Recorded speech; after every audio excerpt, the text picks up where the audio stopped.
All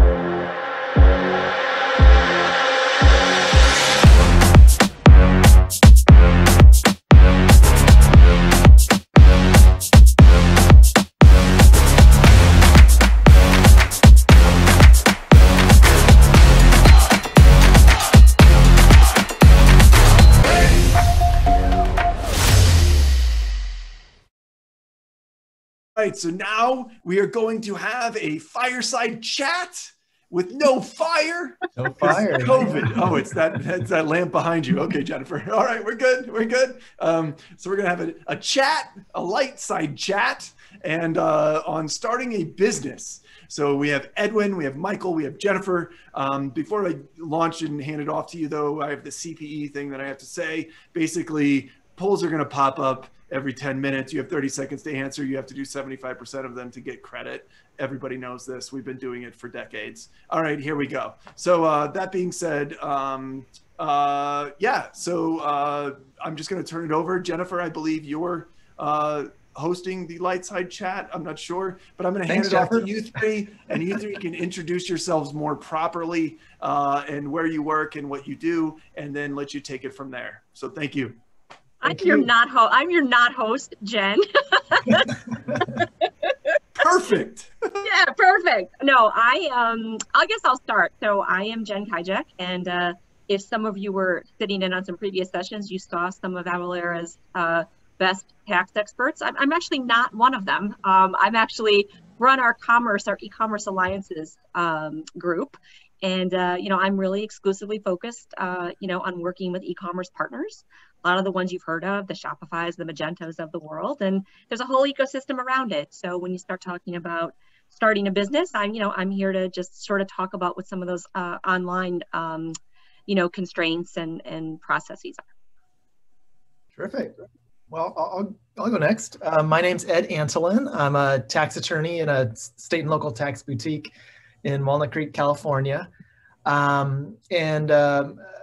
My perspective, and with Michael's as well, is we have previously worked at large law firms and recently gone off on our own and started our own boutique law firms, separate firms. And we're here to share our experiences about kind of jumping off a cliff and seeing what happens. Yes, I'm Michael Cataldo, and I did take the jump off the cliff thanks to Ed, who gave me the guidance and assurance and wonderful counsel as I was contemplating taking the dive. Thank you very much. Very cool. So we welcome questions. If anyone has questions, feel free to ask. I think there's a Q&A function there if you want to ask. But we'll start asking each other questions until someone asks us a question to start off our fireside chat. So Michael, how does it feel? You've been out for like 2 years now, is that right? It's just a tick over 2 years, so about a couple weeks, and it's really starting to feel like a real job now. Actually, the first couple of years building things up, the excitement of bringing in the new clients, building up the business, filling your day with things to do. And then when you get matters, you're excited about them and you get more and you keep building up. And so now I'm at the stage where I've built this into which is a full-time job. It is a full-time job. So I'm working quite a bit, but it's fantastic. Congratulations. That's great. I'm always happy to hear that. So you were at a large international law firm before starting your firm. What were your motivations for deciding to leave that platform? So so I was, just a little bit of background on my sort of history. So I graduated law school in 1999. I went to NYU to get an LLM, which I ended up getting in 2001, and started looking for a job. And I saw this email from the NYU's job search function, and it was from the Franchise Tax Board. I had never taken a state and local tax class, never really even considered it, but I responded to that email. I ended up getting an interview, and was offered a job, so I jumped at the chance. I took it and really never looked back as far as state and local tax. So I worked there for a while, for about almost 3 years. But what I realized was, and all of these decisions are really very personal as far as like, what's your personality? What's in your life? What are your priorities? And at that point in time, I didn't have kids. I was just newly married. My wife was an attorney also. So we were just dinks, dual income, no kids. And part of the franchise tax board life was like, you're there and you're going to just slowly and gradually go up based on the amount of time that you've been there. And I wasn't that patient, I guess. I didn't want to do that, even though the people were great, the work was fantastic, but that sort of speed at that time of my life was not for me. So I jumped ship and I went to EY and worked in their state and local tax practice and was there for about 3 years again. And it was a terrific experience. I got a lot of understanding in multi-state issues and further like getting what's the other side of the coin on being the taxpayer's representative. But again, became a little unsatisfying because of the limitations that accountants have as far as being able to contest and dispute taxes. You want to go to court, and I wanted to do that. So I looked and got a job at Pillsbury and joined their state and local tax practice. And that's where I've spent most of my career. I spent about 12 years at Pillsbury. And the time that I spent there was critical for everything that I've done to build up my experience. The people who I worked with, fantastic. They trained me very well. I got very interesting matters. And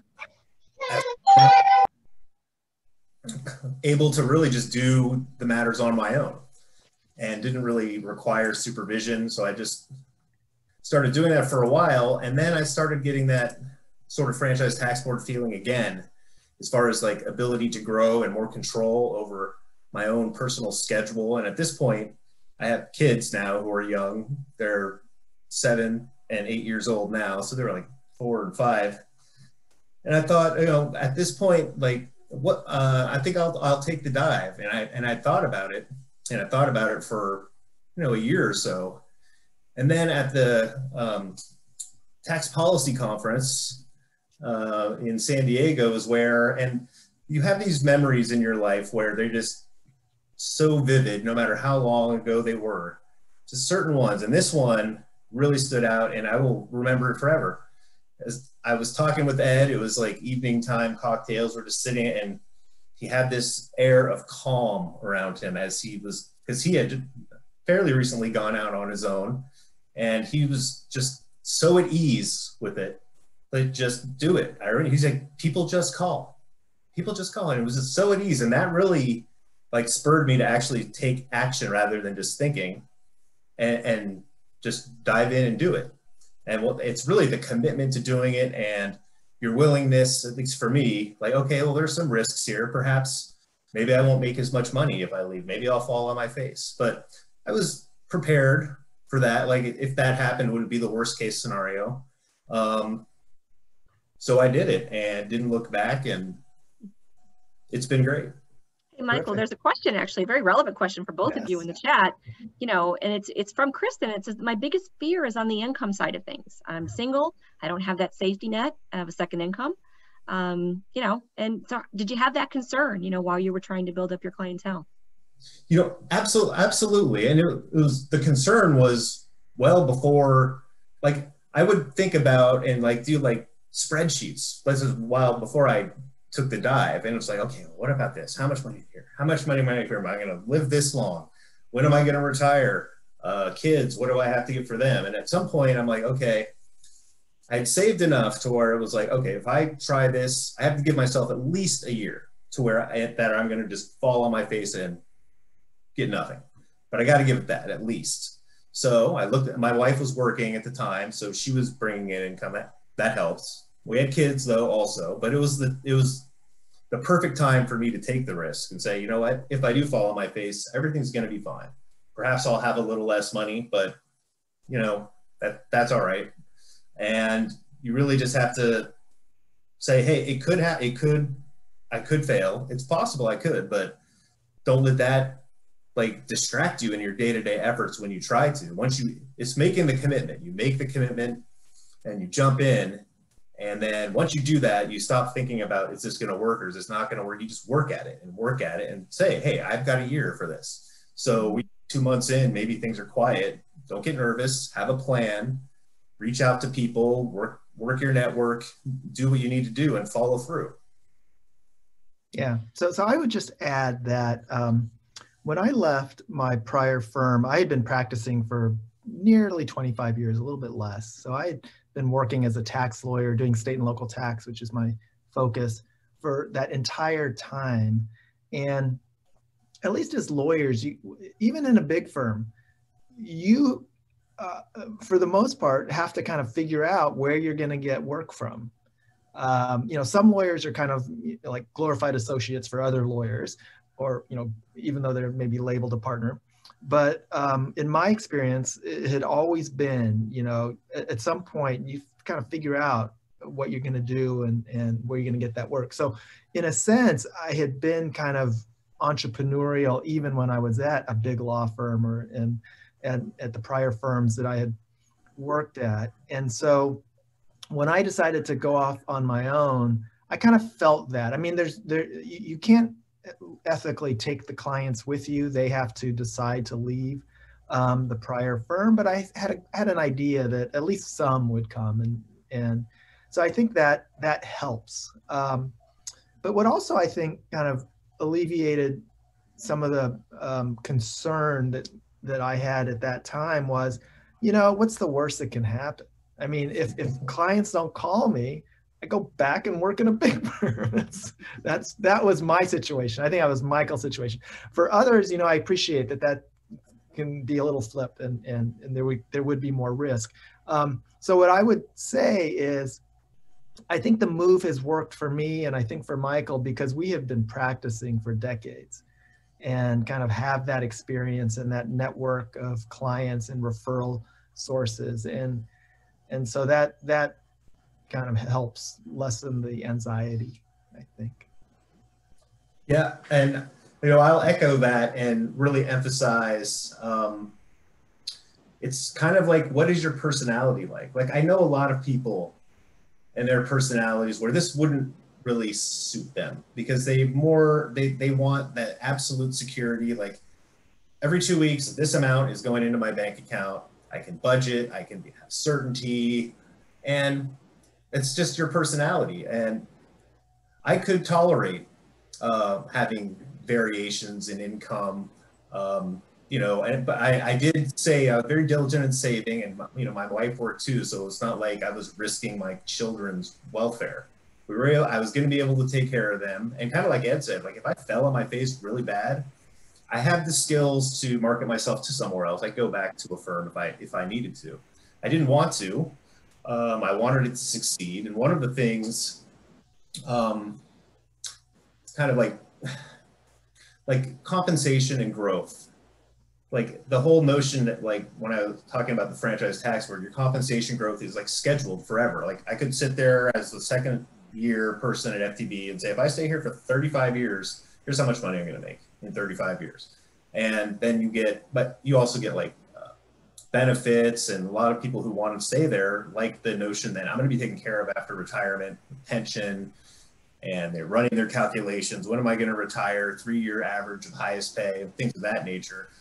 But that wasn't for me, and I really wanted to like financially be rewarded for what I did and have it be direct. Like at both FTB and also at big firms, there's sort of a smoothing out, if you will, of your income. Like maybe if you're having a slow few months, you're not going to get your salary cut by whatever percent you're slow. But when you're working on your own, then you are. So you got to tolerate that. But the flip side is, if you're really busy and you're making good money, you get the upside of it, whereas you don't necessarily when you're in a big firm. Here's another question from Bridget about search engine optimization and affiliate marketing. Jennifer, is that something you know anything about? Nope, segue here. So, like I said, I'm your e-commerce person here. So, when we start to frame it up and, what's it like to start a business, one thing that I, very lucky to sort of be able to see are different sizes of business that choose to start their business, online, and what that process is. And certainly one of those components is, I've launched this site, I'm selling my widgets, and, how do I let everybody know? And one of the ways they do it really is through, a search engine optimization sort of strategy. And that's really looking at your site and making sure that you have appropriate keywords, that, the links that you've built are working, that your site is working well on mobile, it's, rendering properly on the iPhone. It's a lot of things. It's even performance. And then in Google, we'll just use Google as kind of the search engine default. I know there are others, but they're looking at all those different components of your site, and then they put into an algorithm. And when people go to search, if you've done your job, and taken SEO, seriously, you come up appropriately in search. There was a version of that called SEM, and that's when you're paying to show up at the top of Google.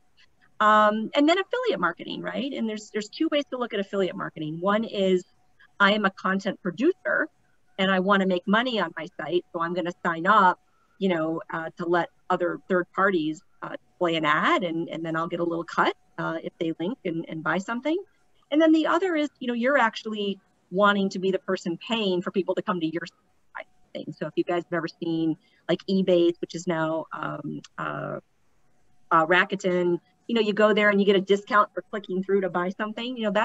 That's a program you can join. So I would say that both of those things are very much part of your marketing plan, when you're developing your site, and certainly when you've launched your site. Great question. I like it, going right into the site launch. I like it. Yeah. So we got another question here, and I'll pose this one to you, if that's all right. So what kind of person should not make the move to working on their own? I didn't want to answer that one, so that's why I quickly volunteered to ask it. Is that to me, Michael? That's to you. Oh, what type of, gosh, I don't know. I mean, I'm such a positive person. I want to encourage everyone to do what they want to do. Mm-hmm. Obviously, if you are incredibly risk averse and, would have sleepless nights, I think that would probably not be the type of person to venture off on their own. Maybe someone very early in their career also, because you just haven't had a chance yet, one, to train, to learn. I think one of the great benefits in my career was starting off at a large law firm that had a solid tax practice and gave me an opportunity to develop the skills I need that I use now. It's really the foundation of my whole career. I guess that's it. I'll echo the sentiment about, at least from my perspective, not too early. Like if I decided maybe 5 years earlier, I think it would have been much more difficult. Like really learning how to practice in your area by pros who've been doing it a long time, the way the big firms do it. I've basically taken that and now I do it, just not at a big firm, but you're doing the same thing. You're setting things up the same way. How you write. I mean, writing is huge in our field. I mean, you write all the time. And like in law school, you don't write as much as you do when you practice. So another thing that's very helpful is have seasoned people looking at your writing and beating it up over years to make it good so that you can effectively represent your clients. So I think for me, just gaining the experience, like I went out like really at the perfect time, like maybe a year or two late, but that's fine, but not too early. So where I'm comfortable, I'm here, I'm by myself. I don't have someone to go ask what the right answer is all the time. Although I talk to Ed quite a bit about these issues anyway. So it's not like I'm alone. There's plenty of people in my network, the people at Pillsbury, I'll talk to them, chat. But you got to be confident in your ability to make decisions and to advise clients without someone looking over your shoulder. I see this trend, just even with people I know, is that, they're venturing out, by using their talent and getting online and creating businesses for themselves, even if they have a full-time job. And, I think when you look at the success of Edwin, I think in Q3, I think they did 70 million or so in revenue.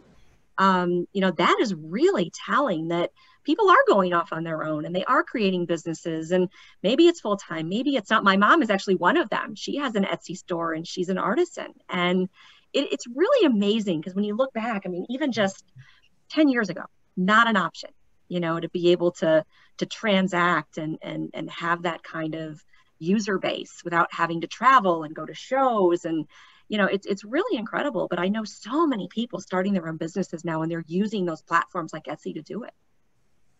Yeah, and that actually flows right into my and Michael's practice, because we both get a lot of phone calls because we both specialize in state tax. We get a lot of phone calls from smaller businesses that are now expanding into other states and realizing, oh dear, I should have been collecting sales tax, or they're asking, do I need to collect sales tax? And by the way, what about, other taxes? Do I have issues with other taxes? So that's a very common type of issue I think we all see.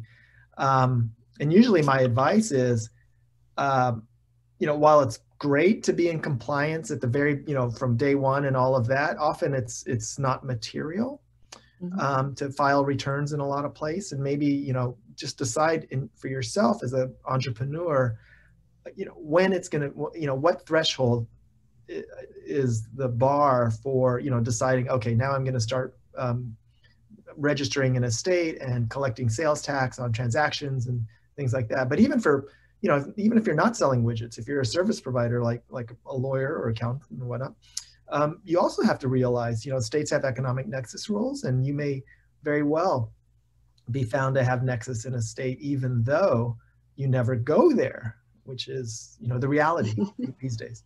Yeah. Yeah, and technology has made it, particularly the advances in technology and the ability to have commerce without getting on a plane or physically being anywhere has exploded. And the tax laws are slower to pick up on that than what's actually happening, but they do, and they do it in a variety of ways. And one of the things that just comes to mind is one of the clients that I had, they were in New York, and they did, it was like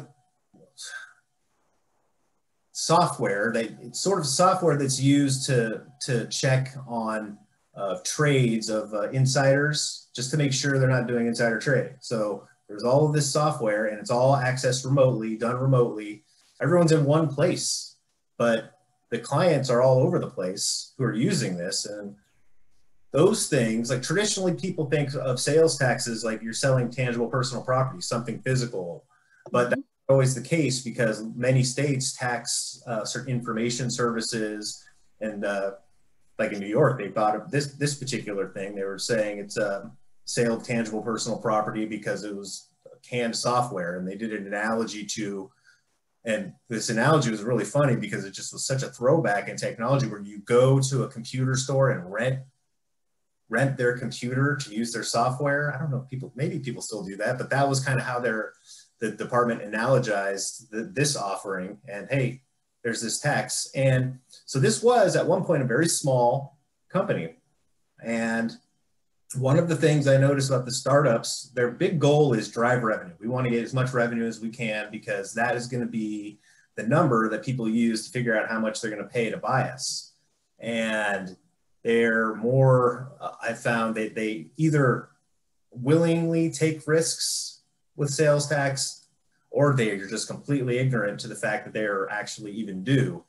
And sometimes it comes in the form of an audit when they have the rude awakening, and other times it comes during the due diligence process when they think that they're going to sell their company for all this money, to find out that it's not quite going to be as much money as you thought, because there's these sales tax exposures that are revealed during the due diligence process.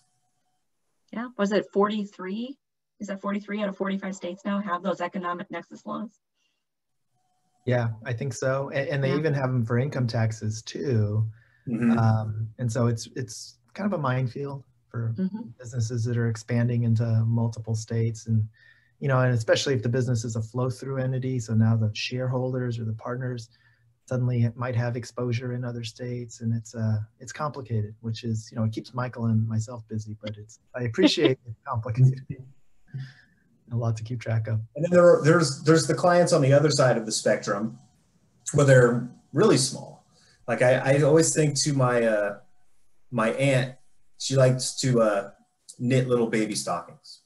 And she did that, and then she and her friends in their retirement community all started doing it, and then they started like selling them, and they got on one of the platforms, I don't know which one, they were selling stuff, and I just casually, cocktail conversation, just started bringing this stuff up, but they're not making substantial amounts of money, certainly not enough to trigger like economic nexus, but it just kind of gives you thought at what point, like there was a position, what state was it that said 0? Was it Kansas? There was one state that was saying that the economic nexus threshold, which was $100,000 in this Wayfair case, that's what they said it was. But there was one state that said, oh, just one sale is enough to trigger nexus. And I'm like, wow, I can't remember which state that was. And they may have One backed. stocking. Which one? No, I was just saying it'd be one stocking would suddenly trigger one nexus. stocking, like some state, thousands of miles away comes knocking on my aunt's door saying you owe sales tax. And the thing is, if you do have some immaterial amount of sales tax, it's just not worth it for what you're doing. Yep. But if you don't file, you have oftentimes no statute of limitations. You do this for like 10 years, and then suddenly they come knocking at your door, and it's like, that was immaterial for 1 year, but 10 years plus penalties and interest, suddenly it's maybe a little more material. We have a new question. We do. From Colleen asking, how do you handle work-life balance? Or do you have recommendations for how to handle when you are the whole firm? So I'll start. Go for it. Well, when I started, I wasn't the whole firm. My wife's joined me, and she's a licensed attorney, but she is practicing. And so she handles all the books, all the accounting, all of that. And we actually outsourced most of that. So she's kind of just dealing with our outside accountant. But I think that's critical, because the last thing I wanted to do is, balancing the checkbook on Saturday. That's not what I envision for my work and my life. And so I wanted to try to just either have my wife kind of handle it and outsource it and take care of it, or have someone else do all of that for me, because it's just, one, I don't enjoy that. And two, I enjoy practicing law. And that's what I wanted to spend my time on when I am at work. Yeah, so for me, work-life balance took a turn for the better, without a doubt, when I started my own firm. It's not even close. So for one, I never, ever have to do something that I just think doesn't make sense for me personally for my success. When you're part of a team and a larger team in a larger firm, you're going to be asked to do things for the benefit of the team. And sometimes it's just like, I don't know, like I like doing speeches, and we do speeches pretty regularly, but I have small kids, I have a wife that works, and sometimes I don't want to get on a plane and fly to Dallas to do a one-day presentation and then fly back. It's a lot of time, plus putting them together. And well, those are, I do them less now because I don't need to spend that much time on those kind of things, or writing very in-depth articles. I did a lot of that.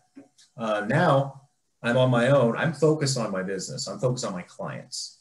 And I would kind of do an inside out approach. Like, I've got my set of clients, and how do you keep generating more business? I think I do this thing where I read the news every morning for any tax updates, cases, whatnot, with in mind, is something that affects one of my clients or contacts that I know? Is there an issue, and is there something here that may be of interest to them? If there is, I just send the email, hey, thought this might be of interest to you. It's kind of just remember that I'm thinking of you. And that's kind of like how my business development goes now. And as far as the all of the other stuff required to run a business, it is really, I mean, I've been doing it for 2 years. I do everything myself, but I outsource, like my accountant. I just say, here's my stuff, and she does it. Technology outsourced, very reasonable, not expensive to get your security. Like email security is very important for clients. They want to make sure you got the latest and greatest, or even, requirements for banking clients and healthcare clients. So they have services that can provide you this, not expensive. Research software, this is mandatory. It's kind of like a carpenter with his hammer. You have to have it. So to me, it's not that much. Software for billing, got to enter it. You enter the time. That's one thing that you just really can't escape. You got to keep track of your time, and you've got to enter it. Yeah. So it hasn't been. I've had much more life versus work balance, and it's almost like it's all integrated now because the work is the life. Like Ed, I enjoy state and local tax. I really do. Like money is no factor. This is what I'm doing anyway. Like I kind of say, some people that I retired from the big firm, and now I have a hobby that's pays the bills. You know what's interesting about it's not just the work-life balance now of having your own firm. It's work-life balance working at home. And we transitioned to being a remote workforce back in April. And I was very fortunate. I was already a remote employee, so I didn't have to adjust. But it is interesting now that everyone's working from home. I will say, and I think a few of us have said throughout the day that, Avalara's got a great culture, but truly, just the willingness to accept that, people have to tend to their kids and their dogs and their parents. And, we have to be flexible. We have to be understanding, but, we even have a program to keep, it's called Advocates, and it keeps kids, amused, while people are working, and there's programs. And it's really been amazing to see our own HR group really step up and try to give us outlets, to relax and to unwind. And I tell my team all the time, you have to take your PTO, which I know seems crazy because you're working from home, but you have to step away from the laptop and you have to, disconnect from work, a little bit. And I will say myself personally, I tell my husband, I suffer from COVID guilt, and it's the fact that I have a job that I really, really enjoy, that I'm very fortunate to be able to do, in these times, which are challenging for a lot of people. And, e-commerce is an amazing story. It's really how people are buying. And there isn't a day that I don't wake up and I feel just this incredible gratitude to be able to have this opportunity. So I work a lot of hours. That's the moral of the story. I work a lot of hours, and we do a fair share of takeout out here because I'm not cooking anything. But like I said, it's up to the individual to try to set those boundaries. But we're all, if we're all on this call, I'm gonna guess we're all pretty lucky to be doing what we're doing. So yeah, I'll second that for sure. I mean, I feel very fortunate during this pandemic to be able to still work and manage this firm and continue going forward. I'll just add one other point about the work-life balance. It is possible to do what I do and what Michael does because of technology. When I started in 1994 at a Morrison & Foerster, big international law firm, our library was 2 floors in one of the large buildings in San Francisco. That was our library, and you needed to go to the library. I spent a lot of hours as a very young associate in that library, pulling books, reading them, talking to the librarian to get more books and all of that. And these days, you just don't need any of that. I mean, in physical form. You need all of it, of course, but all of it is a few clicks away. And it's not that expensive to get. So you can have the equivalent or bigger library than the biggest international law firm on your laptop, which is amazing. And then it's the same for everything else. Any kind of activity that you need to do. If you need to file a document, these days it's e-file. It just goes from your laptop. If you need to do your books, it's a few clicks and you're on, either the programs that are, keeping your time, like Michael said, or you're on QuickBooks or whatever. It's just all so easy. I mean, literally my firm is on my laptop and it's got all these things that makes it so easy to do. So that contributes, I think, enormously to work-life balance. I have a crazy question. So when you're talking about technology, do you miss being face-to-face with customers? I mean, I'm sure you do. Has it impacted your business at all? I do miss, interaction with customers and colleagues, and Michael and I used to have lunch once a month. I miss all of that for sure. I mean, it's really a drag. Has it adversely affected my practice? Not so much, because in our practice, a fair number of our clients are out of state or just not local. And so we have always communicated through, emails and phone calls and all of that. So that just continues. Yeah, exactly. Same for me. The clients are out of state, remote discussion, telephone. And one of the other things I'll add is in our practice, sometimes documents can get voluminous depending on your case. Lots of tax returns, but the technology now, really within the last 5 years, has just taken such a big step up to make it so much easier. People are very concerned about their privacy and security in these documents, but there's programs out there, Dropbox and all of these other things where it's like, hey, I can put these thousands and thousands of pages of documents. I don't have to actually send them to you. I can just put them in here and you can review them and look at them as needed. So like Ed, everything is on this laptop, which is backed up and secured through a software provider that has everything. So if someone stole it or broke or whatever, it's all secure. And technology has made this possible. 10 years ago, it would have been much more difficult. And how much more real estate you'd have to have the boxes. If you get your audit files and there are 25 boxes that you got to keep of paper, makes it, sanity wise for me, it's helpful because I'm not crazy about paper. I much prefer digitally stored things. And if you could see the rest of my office, which there's a reason why you can't, you'll know.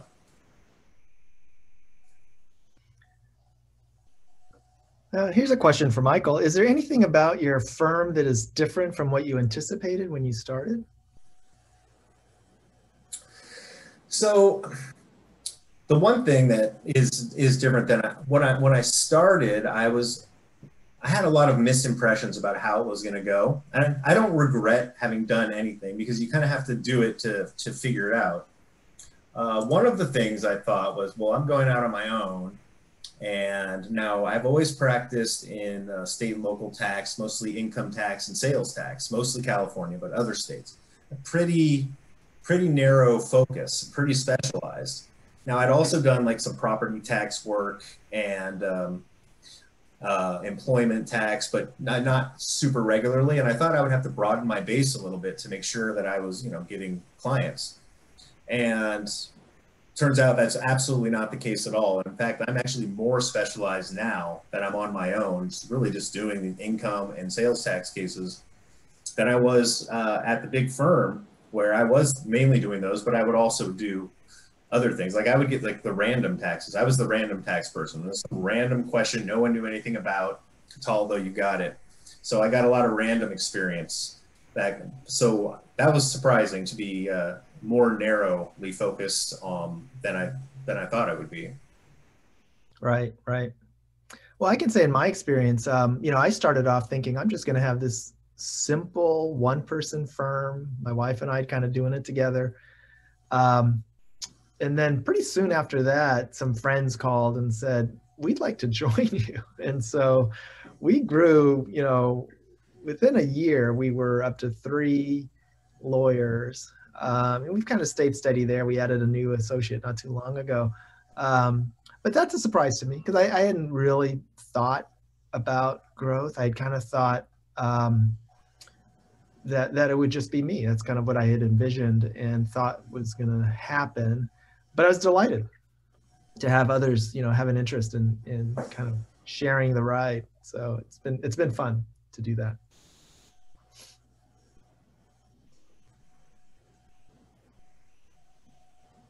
So Ed, I got a question for you. So you did a little bit different. I went big firm right to on my own, and you kind of did big firm to, I don't know, small firm, middle-sized firm, and then you went out on your own. But what were the big differences, benefits, maybe things that were maybe not so good for going from big firm to middle firm? And then what was it that made you just to say, you know what, I'm going to just do this on my own. I got this. Yeah, well, it's been a progression, but so I was at this large international law firm, and then two partners there in the state tax group decided they were going to form a boutique, just two of them. And we were all the same age and we're basically colleagues. And I said, hey, I'd like to join you guys. Within a month or less after they had just told everybody they were going to leave. And so we were all together and we were basically starting this brand new firm with three of us. That firm eventually grew and had, you know, a lot of success actually. And it was fun. I mean, the reason I left the big firm primarily was work-life balance. You know, I had young kids. I'd like to be around and like to coach them and see them around at night and all of that. And then I was at this new firm that we had formed and grown for quite a few years, over a decade. And it just started to feel a little stale. I felt like, you know, I felt stale. And I felt like I needed something to kind of get me jazzed up again about my practice, about work and all of that. And so then I just decided, well, I'll just go off and do my own thing and see what happens. And really thinking it would just be this little thing, this little practice. But it's been, you know, it's been a great ride. Yeah, and it has kind of reinvigorated me in my practice, and it's been a lot of fun, and kind of sharing the gospel with you and seeing you have success too. And, you know, that's been great too. Very liberating. Yes.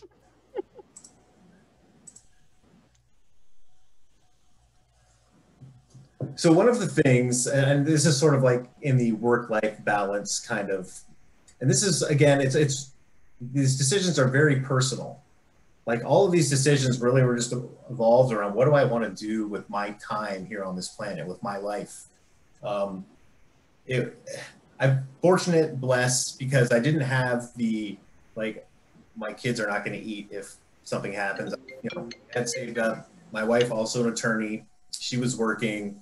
So I had the safety net, and that is a huge part of it. If I didn't have the safety net, would I have done it? I don't know if I would have done it, to be honest with you. I'm not sure. But it made it a lot easier to have it. And then thinking about the time, like, because one of the debates in my head was like, okay, well, what if I do this and maybe I can do it, but I make half the amount of money that I could have made if I stayed in a big firm? And I was like, okay, so I would have less money. But then I came to this decision that, because I'm just all about my kids, my family. That's really all that matters. And are my kids going to be better off with me being involved in their life on a regular basis? But perhaps someday when they're older and I pass away, maybe they won't have as much money for me to have left them. Or are they be better off if I'm just, you know, absent most of the time? You see me once in a while. And yeah, there's more money for you. And to me, there's no question my kids would be better off with interacting with me. And you know what? If you have no money, if I pass away and you get nothing, that's fine. I'm going to teach you how to make your own money anyway. So that's kind of what my mentality was going. Do your kids agree now? Well, they've figured out money. They've also bring them on the chat. You're like, I'm good at all that money. There's this kid my kids love watching on YouTube, Ryan, and this guy's like 8 years old. He's on YouTube playing with toys that he buys, and the guy makes like $20 million a year or something. And my kids are just like, I want to do that. They don't even care, like they don't even understand really money, but they love YouTube, and it's just amazing how technology's progressed to where you could become a superstar just on your own with the technology there. If you have a personality and you do it, you actually take the action to do it, you can do so many things now. Yeah. Yep. Yeah. Couple questions in chat. Yay. They're coming in. Oh, great. So William is asking, having your own firm when you are not working, do you often in the back of your mind feel like you should be working? That doing the routine tasks of life equals missed opportunity and missed revenue? You know, I don't feel that. I don't feel that pressure that I'm missing the pressure of missing opportunities means I'm making less money and I should be making more money. I think, I'm grateful that the firm is doing well and we make enough. We can always make more, but that's not really what is driving me in kind of what I do. So I don't feel that is very acutely at all, really. But that isn't to say that I don't think about the work when I'm not in the office or billing time. It's often kind of kicking around in my head because I've got lots of clients and some of the clients have sticky issues, and I kind of carry that as I try to navigate for them the best path to resolve that. Yeah, and this is again like the theme of blessed to not, and sometimes unfortunately not have that situation come up too much. Like at the beginning, that feeling was more like, okay, I understand, I'm just starting, I'm just building. Like when I left Pillsbury and started, I brought one client with me, and the client was in settlement, so it wasn't like I'm going to be like raking it in with this client at all. And in fact, it didn't take long to settle that case.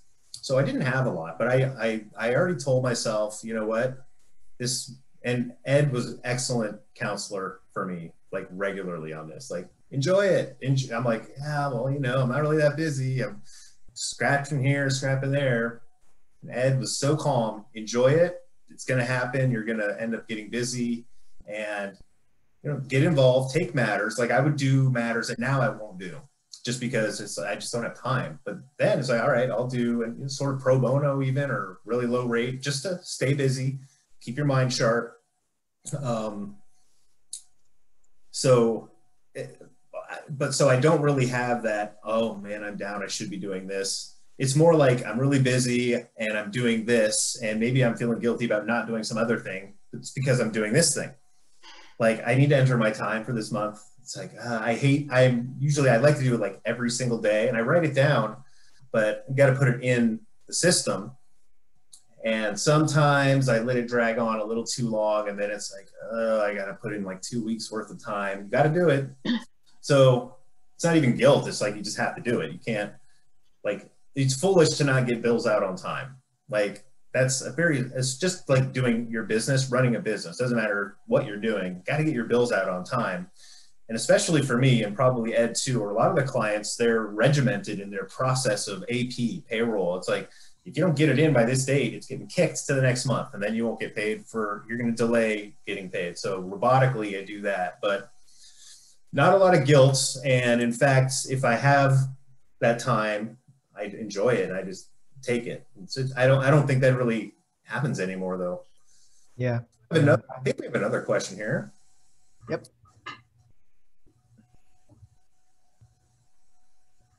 Okay, I'm just gonna, let's see. So if you know that there's somebody with a lot of talent and you want them in your new venture, but they are paid a lot, how would you go about recruiting that person? You offer a lot, or would you offer ownership? I tell them I'm awesome to work for. I actually run into that here, and I'm like, I am the best boss you're ever going to have. That's what you got to do. Right. I think in my situation, if I were to run across someone in that circumstance and we thought they'd be a good fit, in what I do and what Michael does, there's no guarantees. It's us. It happens. Clients find us and we send out invoices. We do work. We send out invoices and they pay, and it does happen. But there's no guarantees that it's going to happen. I think I would want my partners to be truly partners, that we are in this together, and we're all talented, and it's, although very unlikely, it's possible that this whole thing just collapses, and we should be on this ship together and sharing in that reward and the risk. That's kind of my sense. I couldn't agree more. Like, honestly, I don't even want to partner with someone who's more concerned about maintaining their current salary immediately, because I want someone who's entrepreneurial, someone like, why did I do this in the first place? It's I took a hit the first year. Well, you better expect to take a hit the first year if you want to go out there and build your own thing. And to me, it's more than money. It's control of your life, control of what you're spending your time on, what you're doing, what's important to you. Like, I love the tax controversy world. That's like people talk about work-life balance, and like when I'm at home with my kids and my family, I love them to death, but that is way harder than the work I do physically. Like, they're running around, they want to play tag, hide and seek. So I get into the office in the morning, I have my cup of coffee, I'm reading stuff, I'm getting into cases, I'm in my zone. I'm in balance right now. Like, my wife has since retired and is now full-time mommy, and COVID it was interesting because she planned retirement literally like 2 weeks before COVID came about. So she retires, and now she's suddenly, like, her ideas of what she was going to do in her retirement changed quickly from, regular manicure, pedicures, and massages to full-time teacher and cooking and all of this. It's challenging for her. So I have that, and that's a huge benefit to have. Just being able to decide what you're going to do with your time on this planet, how do you want to do it, and if the person that I would want to bring aboard needs to have sort of that mentality also. Like, you've got to love this stuff, and there's tons of people, not tons, but there are a lot of people who love this stuff, but do you have the mentality of, you go out there and there will be good fortune if you keep working hard and you're talented and you can connect with people. You got to connect with people, let them know what you're doing. Like, advertising for our practice isn't as simple as the yellow pages or having a website. You got to get the clients to know who you are, the people out there who are buyers of your service. This actually reminds me, I could finish a question that you asked about some things that I thought would happen one way that were different. So when I left Pillsbury, I made sure to let every single person that I knew, especially at Pillsbury, where I was going, hey, I'm starting my new firm. And Pillsbury is a huge firm. There's thousands of attorneys there, and I work with lots of them in all different areas. So, all the people in the tax group knew what I was doing, but I work with people, the labor and corporate. And, once in a while, because Pillsbury's rates are higher than what mine are, and there's oftentimes matters where it's like, this is just, not practical here. So I thought, all right, I'm going to capitalize on that. I want to be sure that everybody knows where I am and, follow up with them. And this is what I did early on. And that didn't pan out at all, really. I still contact them, but that's not where my business came from. The business that I have now, other than one client who came over and they're just a good client now, is all like, I generated it when I was on my own through connecting. I would send emails to like accounting firms and say, hey, started my own salt practice. I was at Pillsbury. Let's talk. And I just find the non-Big Four accounting firms, and I would do that and then keep in touch with other people that I'd worked with. But I found that is the new people that I connected with after, where that ultimately resulted in referrals. Things happen in weird ways though. Like, you can get a call from someone who's referred to you by someone you haven't talked to in 10 years. It's weird. So I think just keep talking, keep increasing your network, regularly follow up with people, not just, my network's big on LinkedIn. Look how many connections I have, because that doesn't really mean anything. You got to build them, and there's, 24 hours in a day. So how big can you do it? But not only getting introduced, but following up periodically, just making sure everyone knows you're still there, you're thinking about them. And then one day, a notice comes in and they think of you, and then they call you. It's true. And when we're talking about the recruiting side of it too, I do think, it just for us, jokes aside, it's very much about, do you want to be part of a culture, right? E-commerce is a lot of people have been in it a long time, and they don't really leave the industry. I'm sure it's similar, right? Where you're in it, and they don't really leave. We move around, but we don't leave. And so there's a lot of those connections. I've actually made it a point every week. I'm looking back up 2 connections that I haven't talked to this year because we used to do trade shows together. And I'm getting on the phone and saying, how are you? How's your family? Like, I want to talk about work. I just want to know how you're doing, But the same thing applies to recruiting. right? Where we're like, do you want to be part of a culture? You know, do you want to like what you do? Do you want to enjoy your team? You know, and it usually, if those are the priorities that someone has, the money kind of works itself out. Yeah. I feel the same way. Don't be too focused on money. Of course, we all need it, but there's other things too. So another question. So Lori has asked, when you went on your own, did most of your clients come from your previous firm or from new sources? Michael spoke to that. I'll just add that, yeah, when I first left, I did have some clients join me, but I'd say almost all of my clients now are newly referred, newly engaged. Colleen, our expert question asker, has a new question. Do you see legal services being taxed by states in the future? It's a good question. I hope not, but let's hear what you have to say, Michael. I'm booing. Yeah. Who knows? I mean, I've heard of the notion being raised. You know, California periodically has a legislator that will propose a taxation on services For sales taxes, right? Yes. That gets shot down, but you know, every time there's a big dramatic event, you know, here we have COVID, but you know, you can go back in time to you know, the financial crisis. You go back every time there's something like that where it's like, whoa, government needs money, it's trouble. You see some oftentimes dramatic proposed legislation, and you know, taxation of services. You know, you put the number in front of people like, this is how much that'll generate, and it gets people's interest. But fortunately in California so far, we've been safe, but how long that's going to be, I don't know. Hopefully well beyond my days of practicing. Right. I'll just add one comment on that. I know we're getting short on time. On legal services being taxed in the future, you know, I think they might be taxed even today, at least for income tax purposes, and the sourcing of services to the location where the benefit is received, which is a new rule for determining how to allocate income from services, and including California, but many other states are looking very closely at sourcing revenue from services to the location where the benefit is received by the customer. So you could be sitting in California, for example, be advising a client in Minnesota on a Minnesota tax issue, because we do a lot of multi-state tax work. That might be viewed as the benefit being received in that state, giving rise to potential income tax liabilities. It's a complex issue, and I don't think the states are fully tuned into it yet in terms of like legal profession, but could be coming down the road. Final question from William. Have you ever taken on a client that you wish you hadn't, and could you have spotted the problem client before you took the client on? How about Jennifer? Do you have any problem clients on your side? Nope, not a one.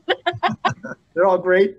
I've worked on, you know, prior to my time at Avalara, I did a lot of client work implementing e-commerce sites. And you know what? I mean, any challenging projects and customers that we had almost always comes from planning up front. And I don't know if that's the case in every industry, but here, you know, really knowing the requirements of what you want to do and understanding some of the technical components and being able to, you know, to guide a project, you know, is really key to its success.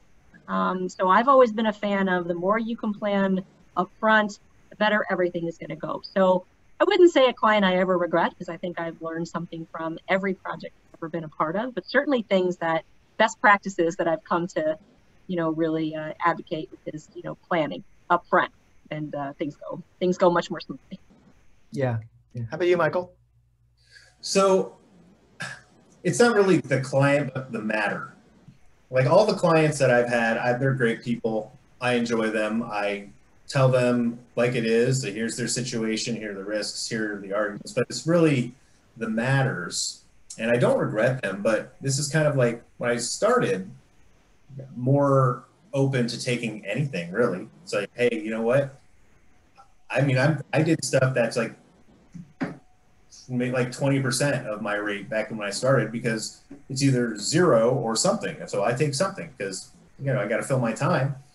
And so one of the things about our practice is often, especially in controversy, these matters do not get resolved quickly. They last years, 3, 4, 5, longer years. So, you know, you want to be like thoughtful about it, but you don't want to turn, I wouldn't turn work away at the beginning. When I had time to fill, I would take it. But thinking about it now, like if I knew, like maybe there would be some that I would not take now that I would take then. But now I have them, and I will do, you know, a terrific job with it, knowing, okay, you know what, I committed to this, then I'm going to work through it and resolve this case, even though it maybe does not fit into the sweet spot of what I'm looking for now. So it's hit and miss. Yeah, I'll just add one final comment, that, you know, I think over all these years I've been practicing, I try to, you know, it's potential I could have had more problems with my clients, but communication is critical, and managing their expectations. You know, some clients may come in and think, oh, you know, the state is overreaching and I'm a victim, and it just requires someone being honest and saying, look, this is a hard issue, and this is kind of where I think it's going to end up, and manage those expectations. And then clients usually don't become problem clients. They either you know, will find someone who'll tell them what they want to hear, or they will accept reality as I see it, and we go forward. And that, I think that brings us a little bit past our